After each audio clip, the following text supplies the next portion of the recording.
Hallelujah, praise the Lord. सुबह की प्रार्थना में आप सबों का स्वागत है। क्या आप अपने जीवन में अंधकार की शक्तियों के द्वारा फंसे और दबे हुए महसूस करते हैं? थक से गए हैं? क्या आप मुक्ति को चाहते हैं? एक नई शुरुआत को के लिए तरस रहे हैं? चिंता मत करिए, आज का वचन आपके लिए ही है।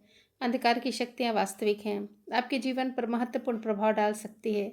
ये शक्तियाँ अलग अलग तरीकों से कार्य करती है। डर, चिंता, अवसाद, लत और अन्य नकारात्मक व्यवहार।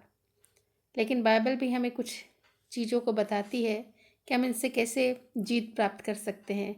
इफिसियों की किताब 6 अध्याय 11 और 12 पद कहता है, परमेश्वर के सारे हथियार बांध लो कि तुम शैतान की युक्तियों के सामने खड़े रह सको, क्योंकि हमारा यह मल्लयुद्ध लहू और मांस से नहीं, परंतु प्रधानों से और अधिकारियों से और इस संसार के अंधकार के हाकिमों से और उस दुष्टता की आत्मिक सेनाओं से है जो आकाश में है।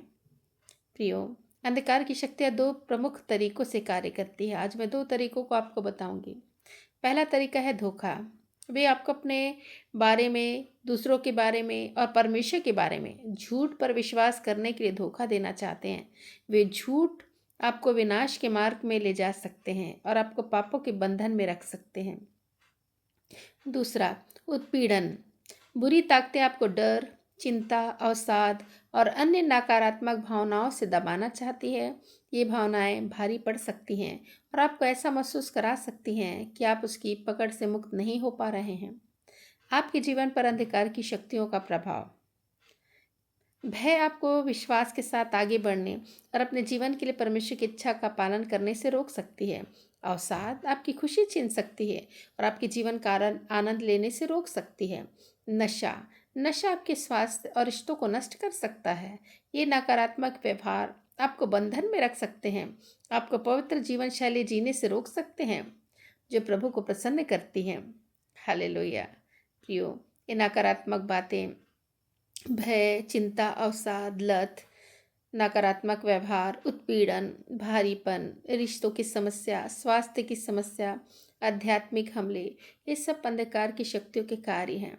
लेकिन यदि आप इन अंधकार की शक्तियों से मुक्ति को पाना चाहते हैं, आज मैं 10 प्रकार की बातों को आपको बताना चाहती हूँ। शुरू से लेकर अंत तक बने रहें। यदि आपने हमारे चैनल को सब्सक्राइब नहीं किया है तो ज़रूर सब्सक्राइब करें। प्रभु आपको आशीषित करें। आइए देखते हैं अंधकार की शक्तियों से मुक्ति के 10 कदम, मुक्ति के 10 प्रकार के उपाय। पहला, अंधकार की शक्तियों और अपने जीवन में उसके सभी प्रभावों का त्याग करें। सभी बुरे दोस्तों, झूठे प्रचारकों या झूठे संदेश देने वालों से संबंधों को दूर रखें। दूसरा, अपने साथ सभी मूर्ति पूजक सामग्री, ताबीज, माला, मोमबत्तियाँ, साबुन, अश्लील सामग्री आदि को नष्ट करें। तीसरा, अपने कमरे में खुद को बंद कर लें और पूरे दिल से अपने पापों को स्वीकार करें और ईश्वर से माफ़ी मांगे। पवित्र आत्मा को अपने अंदर कार्य करने के लिए आमंत्रित करें। चौथा, अपने आप को और दूसरों को किसी भी चोट या घाव के लिए क्षमा करें और आप अपने बंधनों से आज़ाद होंगे। पांचवा, दिन और मध्य रात्रि में आने वाली प्रार्थनाओं पर अधिक जोर दिया जा सकता है, अर्थात आप मध्य रात्रि और दिन की प्रार्थनाओं में ज़्यादा से ज़्यादा सहभागी हों।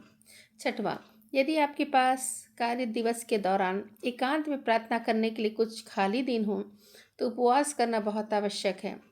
हालेलुया। सातवां, हर घंटे बाइबल पढ़ें, क्योंकि पवित्र शास्त्र पर ध्यान लगाना मुक्ति के लिए शक्तिशाली है।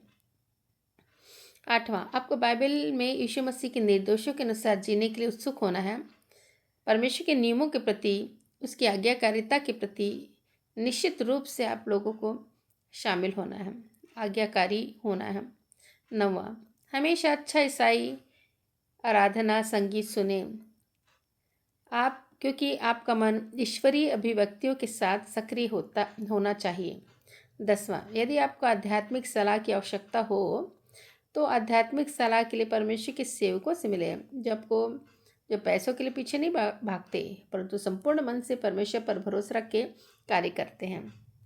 आज 10 तरीकों को हमने जाना और हम जान गए कि किस रीति से हम इन अंधकार की शक्तियों से आज़ाद हो सकते हैं। कुछ बाइबल के वचनों को पर भी हम ध्यान दें। दूसरा तिमुथियुस 1:7 कहता है, क्योंकि परमेश्वर ने हमें भय की नहीं परंतु सामर्थ, प्रेम और संयम की आत्मा दी है। अर्थात हमें डरने की जरूरत नहीं है, क्योंकि परमेश्वर ने हमें भय की आत्मा दी ही नहीं है।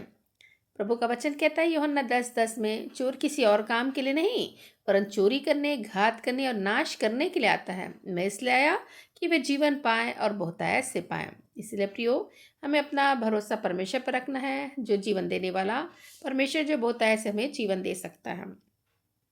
प्रभु का वचन कहता है याकूब 4:7 में, इसलिए परमेश्वर के अधीन हो और शैतान का विरोध करो तो तुम्हारे पास से भाग निकलेगा। बहुत जरूरी है कि हमें इन सारी चीज़ों से दूर रहकर परमेश्वर की अधीनता को प्राप्त करना है, ताकि शैतान हमारे जीवन में कार्य नहीं कर सके और हमारे पास से चला जाए।